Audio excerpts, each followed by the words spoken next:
So my job over the next 10 minutes or so is to talk to you a little bit about where I use atherectomy and what devices. And so you've heard a lot about the different choices that exist out there, and I think it's important that we touch on where we actually decide.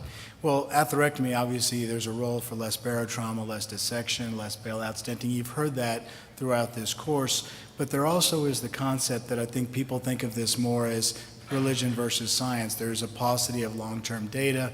The approvals are based on short lesions, and there's a disparate embolization rate published, and it's unclear as to the mechanism of action, particularly vessel compliance, and there are also cost issues. So what are the choices that exist out there?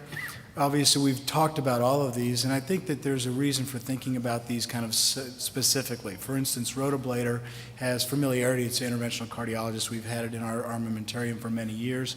It's effective with calcium. Spectranetics laser catheter, one big benefit is once you have a wire across, you don't need to exchange wires, and it does something specific to thrombus, which I'll share with you in a minute. Obviously, as Dr. Zeller discussed, the Silverhawk and the Turbohawk therapies are very excellent for heavily calcified burden, and then orbital atherectomy is excellent for calcification, especially diffuse and non-dilatable.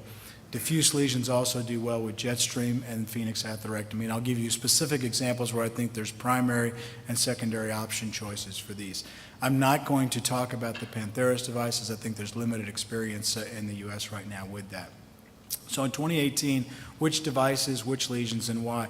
These are really the 5 top reasons I would think atherectomy should be considered. Obviously, on the left, high calcium of both the femoral or the tibial arteries, as Dr. Zeller showed us.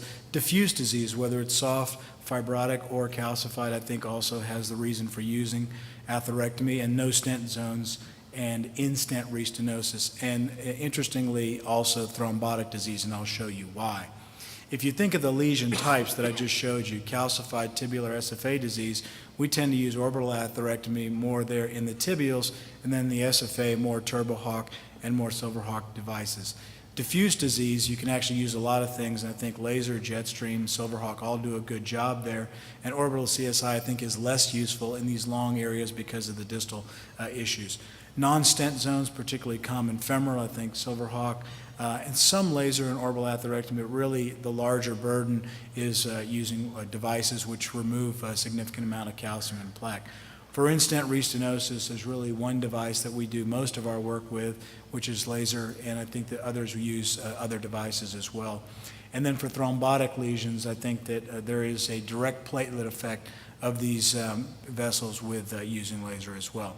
So here's just some examples of some tibial disease. Orbital atherectomy is our primary choice for these long diffuse lesions, obviously directional and other obvious options as well. And you can take these devices all the way in to the ankle and to the foot, and you've seen great examples of these at this meeting and at others as well. And you have nice angiographic results with very little distal embolization. For tibial calcium, I think orbital atherectomy is our primary choice. Alternatives do exist, but I think that's the primary one. For diffuse disease, especially that's below the knee, we tend to want to uncover or see how much disease there is, and things like laser and orbital atherectomy and Phoenix and Pathway are the 4 top choices in these, although I know many people also use smaller versions of the Silverhawk device. This was a case where the tibials looked like they were completely absent, and one pass with laser atherectomy and diffuse disease sort of uncovered the disease. Femoral calcium, I think specifically, as you just saw Dr. Zeller's presentation, that directional atherectomy probably is the best choice here. Orbital atherectomy also does a decent job for changing the vessel compliance, but we tend to use more directional in these territories. And specifically in locations where you're worried about distal embolization, et cetera, we combine that with embolic protection. So this heavily calcified, chunky disease that you see in the distal SFA popliteal region, we would typically use a directional atherectomy for these patients. Common femoral, heavily calcified, heavily diseased. I think that there is probably one best choice here, although I think that there are others that exist. I would love to see larger versions of the Supera stent in the US for these, which would really help us in these common femoral territories. Obviously, laser has very specific photochemical, photothermal, and photomechanical properties, and you can use these to your advantage in specific lesion types. So for instance, in in-stent restenosis, the photomechanical and photothermal effects is that it vaporizes the plaque and gives you a larger lumen, and the EXCITE trial suggests that this may be the primary option for in-stent restenosis, particularly as the approval for this continues to be on their labeling. The EXCITE trial was actually stopped early due to early efficacy and not for complications, and the 6-month freedom from TLR with these patients was significantly different in the laser arm versus the PTA alone arm. And more interesting was the event rates that were really reduced in the ELCA plus PTA. Even adding a second device actually lowered the event rates, which I think for in-stent restenosis is our go-to therapy. An interesting option for thrombus, although we use angiojet and other thrombus removing categories of devices, I think that this is one place where laser is very interesting because of its photomechanical effects on the thrombus itself, and it reduces the thrombus burden by uncovering the disease. So this was a patient that I saw had atrial fibrillation and acute thrombotic occlusion, wired the lesion, and used a laser just to see how much disease there really was to try to avoid mechanical reversal. And you see that there was actually a long segment proximally and a popliteal segment, and these actually did well with drug-coated balloon.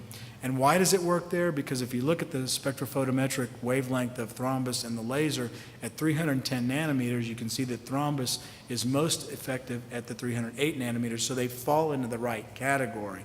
So it is one place where I think that there is a direct physics approach to this.